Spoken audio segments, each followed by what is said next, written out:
অবিবাহিত যুবক যুবতী আছো, এই লেকচার তোমরা যারা শুনছো, তোমাদের মধ্যে কেউ যদি জেনা করে থাকো, অবিবাহিতর কথা বলছি, তোমাদের কাদের মধ্যে এখন 100 বেত্রাঘাতের শাস্তি ঝুলে আছে।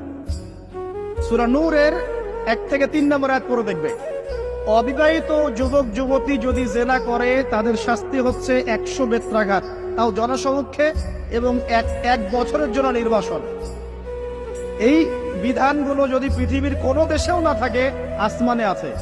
মরার সাথে সাথেই এই বিধান কার্যকর হবে ইনশাআল্লাহ।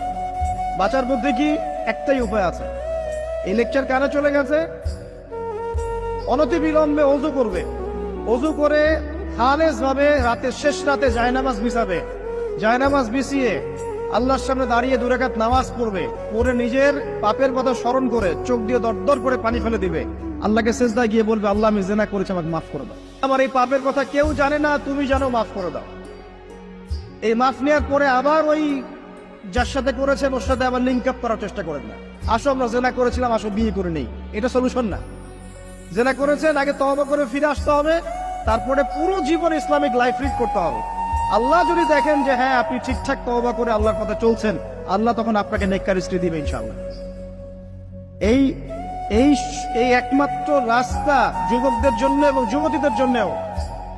যুবকরা না হলে পার পেয়ে যেতে পারে, কারণ একটা কথা সমাজে প্রচলিত আছে না, যে ছেলে মানুষের ইজ্জত তো সহজে যায় না।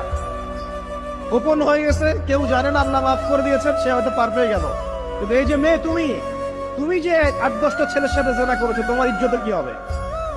তোমার যে সতীত্ব তুমি নষ্ট করেছো, তুমি তো বিয়ের পর কোনো ঘরে গেলে সে হাজবেন্ডও বুঝতে পারবে তুমি আর সতী সাথী নও।